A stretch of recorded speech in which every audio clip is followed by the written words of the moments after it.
What's going on, chosen ones? It has been a minute. Thanks for your patience. Seriously, thank you. I know that those last couple of videos were quite a bit. Everything has been resolved. The housing situation has been resolved. And it was just a lesson that I needed to learn. But thanks for your guys' concern. Super, super sweet. Yeah, I wanted to do a video on how men and women complement each other. I thought it'd be interesting because I feel like it's not done that much. Like right now, like you don't hear about that much right now. You hear a lot about the opposite or so. And yeah, I've been thinking about a couple of things.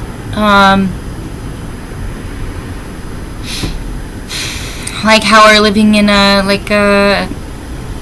simulation.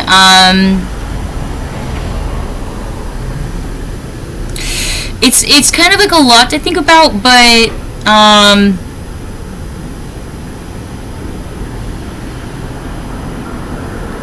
it's really worth it to start studying it, because then you start to see how it makes sense when you start reading about quantum physics and stuff. Like, there's so much to it. It's amazing. I'm gonna do more videos on it in the future. And your girl's still waking up, so thanks for your patience.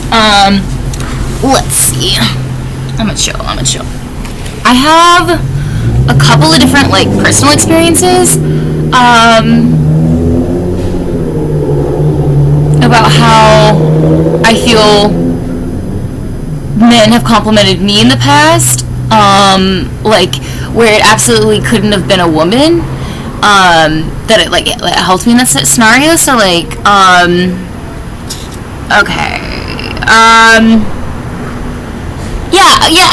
I wanted to speak on the tension of men and women right now, current modern day, but then bring up several experiences where I absolutely couldn't have gotten by if it weren't for the help or the presence of just a man being there in that scenario, because I feel like I've been thinking quite a bit about sexual harassment, and I feel like the argument often is well, men are there to protect us, and yeah, that's definitely true. And so it's they're the men that are there to protect us, but why do you think that men feel the need to be protective? Because first of all, they are the ones that are the most visual, and so they see value when it's in front of them. Let's just say. Sometimes that's blown out of proportion, and people extend that interaction of just walking by on the street, for example, and they see value in front of them, and that's blown out of proportion a lot of the time. Let's just say women are called after or honked at or followed or complimented and given lots of opportunities where they're presented with the other person just accosting their time and energy and attention, and it's a lot of eye contact and it's a lot of eye behavior is most of my experience in the city and stuff, trying to avoid other men's behavior. And I didn't know that in the winter when I was here in New York that it was going to be this this summer. I remember when I was here when I was 20, it was a lot worse. 2020, 22. Yeah. When I was 22, oh yeah, that was really a really beautiful time. But I remember I really had a really high dislike for men at that age, and I tried to, but I had just gotten out of uni, right, and so my mind was filled with feminism, so that didn't help. But there's truth to everything, but you want to be careful in what you really rest your haunches on, so to speak, I guess, because there can be women that catcall men too and make men feel uncomfortable.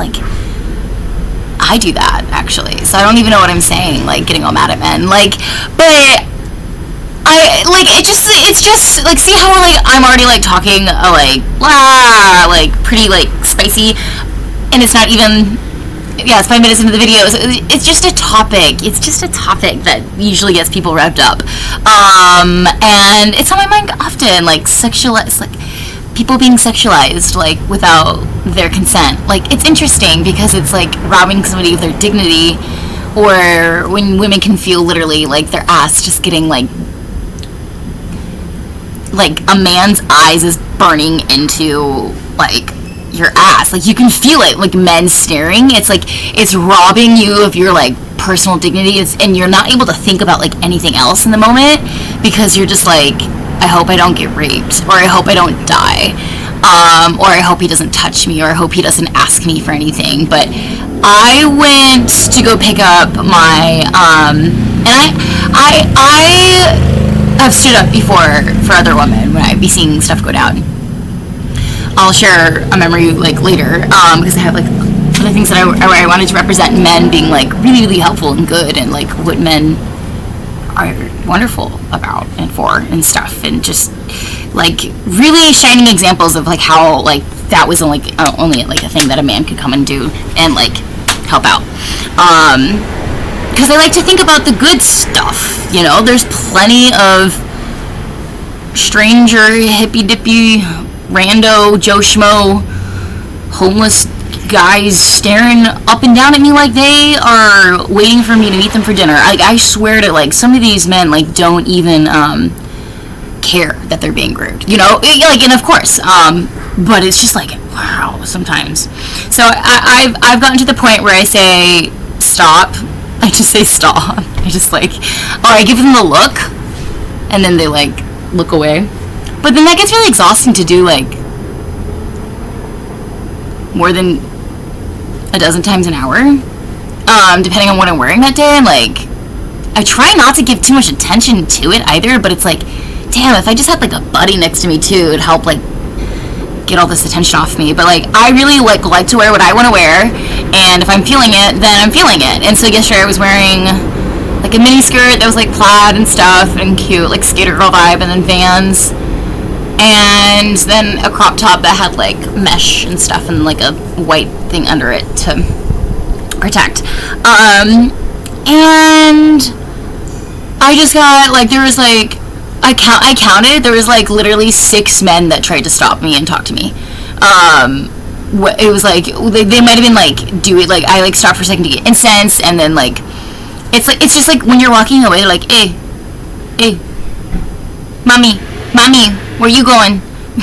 Like, and it's just like, it just gets annoying like all day. You're like, God, like that's why I wear my headphones and stuff. But anyway, this isn't a whole video about me like complaining about sexual harassment in the Bronx and in New York, but it does like, it's like a thing. I'm like, I don't want to give too much attention to this, but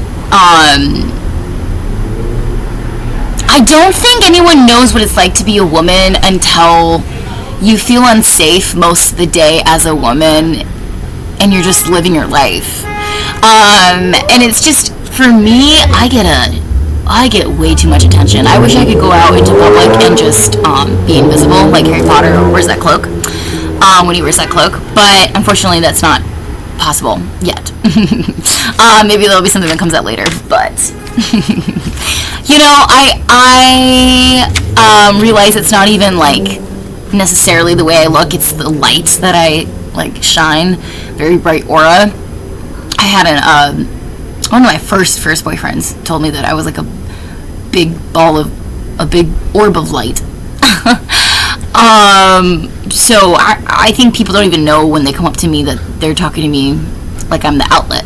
They're like, oh, they see an outlet, because there's just darkness and darkness, and then like they see this light and they don't even know, you know, like they could get by without asking me, do you know which train this is? But they like just kind of want an excuse to talk to me. You ever like had those experiences where like people are just like, they could have like, they like, you kind of sense that they were gonna come up and talk to you, and you like either like as well when you're standing in that space, and everything's just energy. So I've been having some like crazy like whoa realizations, like pretty out there realizations, but yeah, and I actually just emailed a friend about it too. But I was like, I actually another YouTuber. And I was like, I absolutely know at this point that I'm able to transmit information even without me trying to, because it started like when I was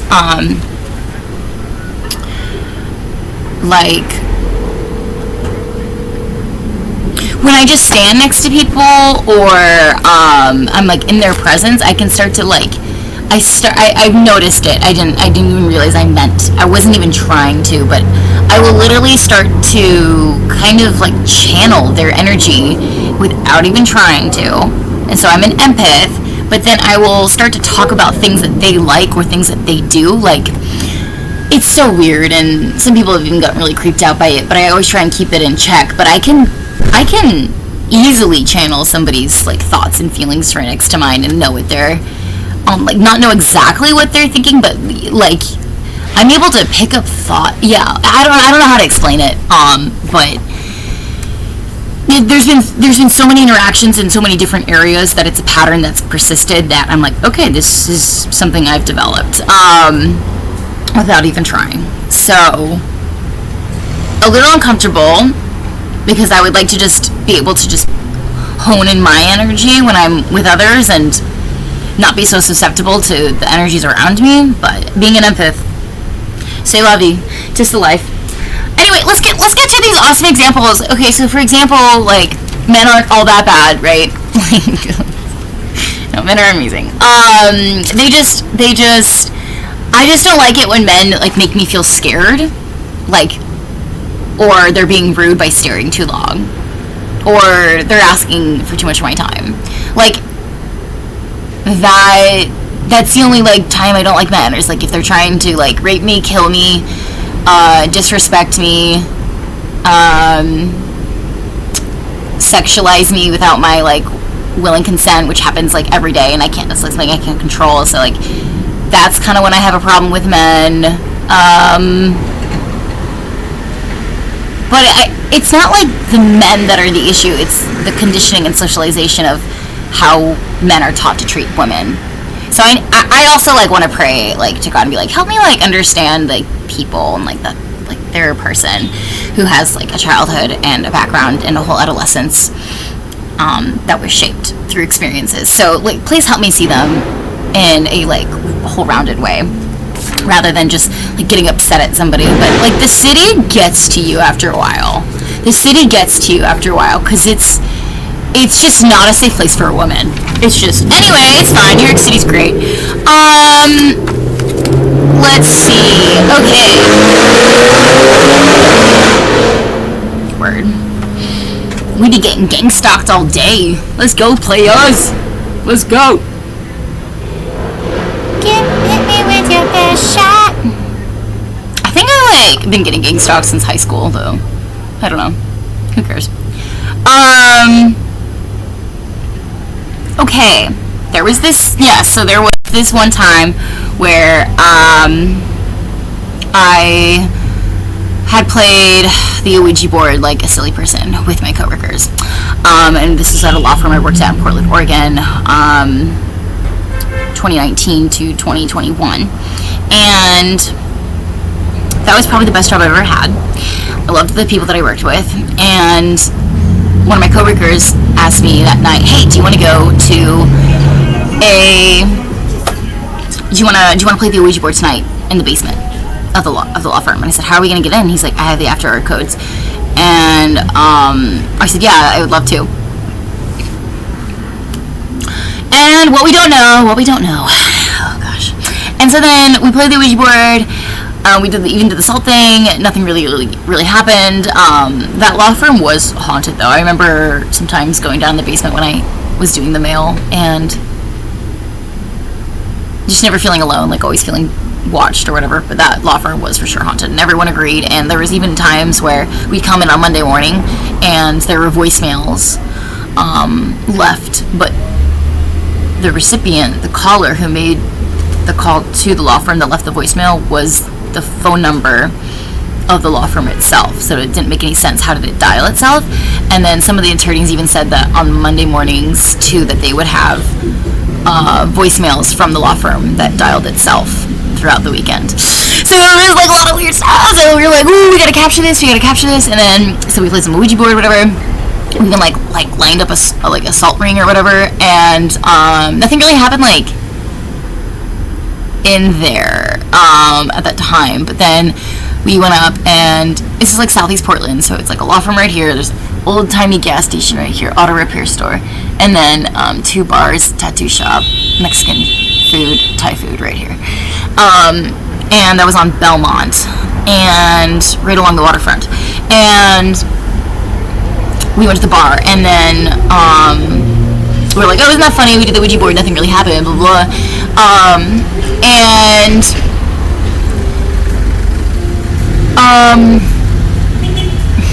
I went to go order my drink, and this guy with really big curly hair, like lots of hair, came around and then just like was pretty intent on me, and I didn't know what to think of it, but it felt intense.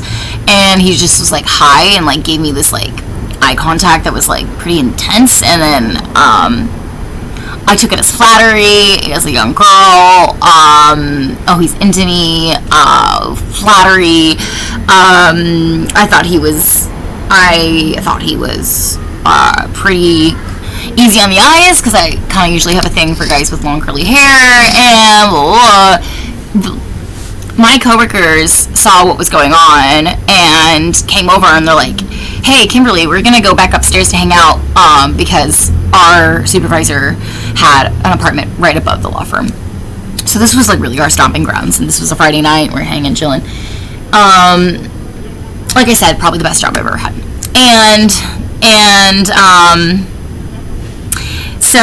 So I should have listened to all those men that I work with. It was also my supervisor. He said they were trying to get him off of me, like not like physically, but like because they could see that he like kind of just like came up and like was pretty like intense and just like attached like to my energy like pretty quickly, which I like was really gullible and responded to as a young girl. Yeah, recipe for bad things to happen, and that's what happened that night. So the Ouija board is very dangerous, and I wouldn't recommend it, because nothing happened in the moment, but we opened up a portal, and I believe he was sent that night after the Ouija board. It was just like not even 20 minutes right after, as soon as we walked in the bar, right after playing the Ouija board, he came up to me at the bar and was like, hey, and like kind of like intense, and I remember feeling like dangerous, but I didn't listen to that intuition. So, wanted to hang out later. He had shrooms. I said, sounds like fun. This is just really the typical, like, girl being young, not listening to her best judgment, not listening to her friends, trying to say, don't hang out with that guy. Who is that guy? And Scott, my friend, I was gonna try not to say his name, but can't help. He was such a good friend while I was there. He was like, well, that guy's not coming up to my apartment. And he was trying to get me to get, like, all of my male coworkers, there was 3 of them, and it was even one of them's birthday. That's why we were extra lit. Yeah. I remember now. And actually, I remember asking, me and Jeff asked our other coworker how old he was turning, and all he said was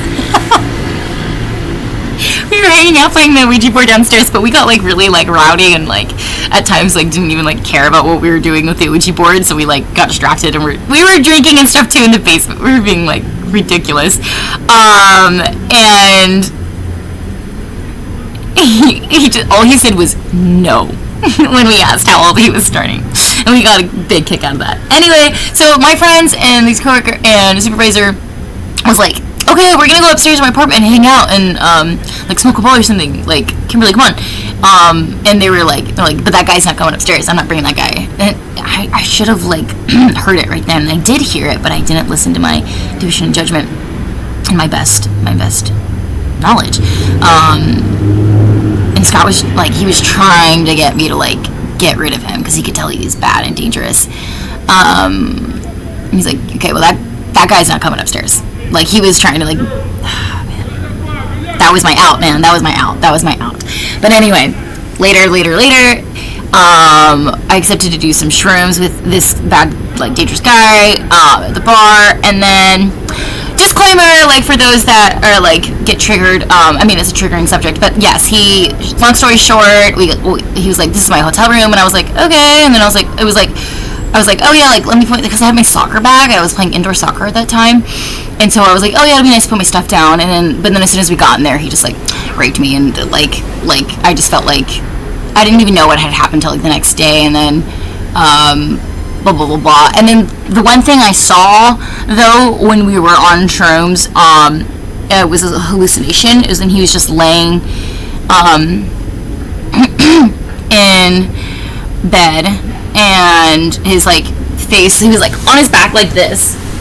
He's on his back like this. Oh, you guys can see my face. Yeah, like this. And then I, like, sprained my wrist the other day just, like, getting up off the couch. And that's not a joke.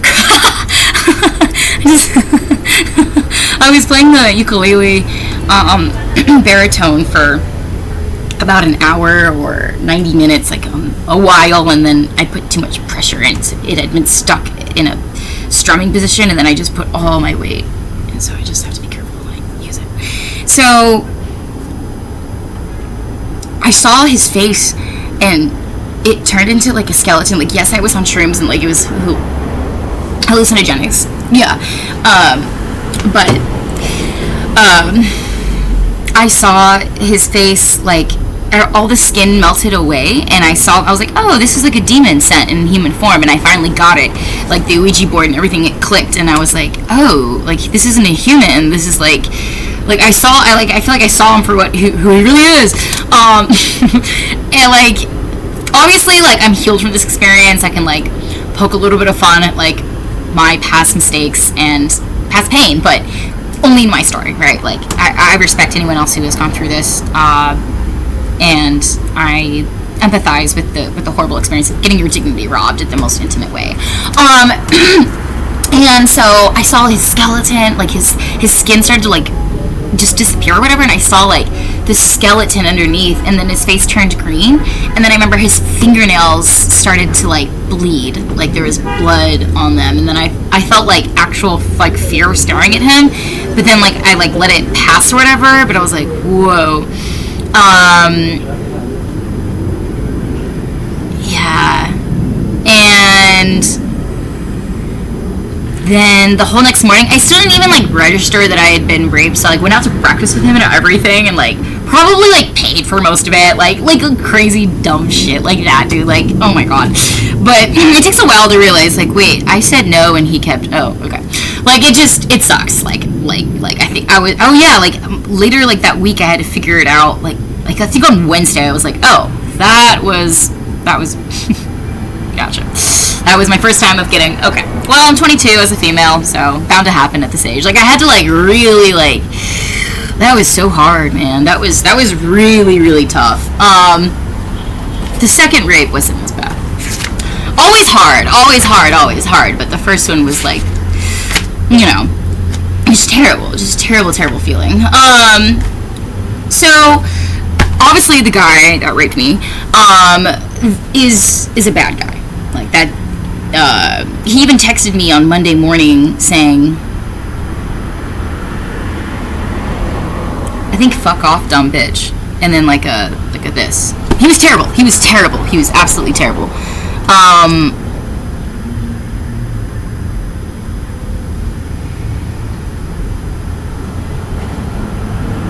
Yeah. Oh, I just went through some memories. Okay, but anyway, he was bad, but the men that I was working with were trying to protect me and stop me. So not all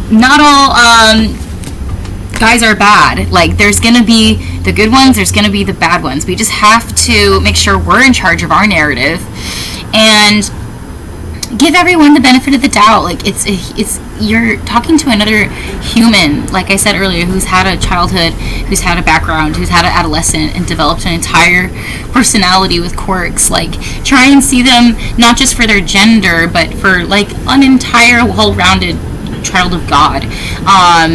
And have a lot of keep a lot of faith and take heart that God will handle those that have done you wrong. So I'm sure he handled the guy back then that did that to me. So you know, like, don't let the bad apple ruin it for everything else, like, in life. Like, try and love the men that are in your life. Like, we wouldn't be as awesome as we are as women without the men in our life that are good to us. So this is a story of how men compliments a woman, and sharing, honestly, a personal story. And yeah, I have more personal stories of how it was men that have really complimented women throughout time, and vice versa. And I just want to kind of like keep that convo up and that topic up and see what you guys think too. So I'm actually kind of realizing at the end of this video that, yeah, no, I was just thinking, like, well, what if it was like a pack of female friends that were like, come on, like, don't hang out with that guy, he's weird. I'd probably, like, which is annoying, because you know how, like, girls listen to their friends but then won't listen to their boyfriend even though they're saying the exact same thing or whatever. I feel like if they were like,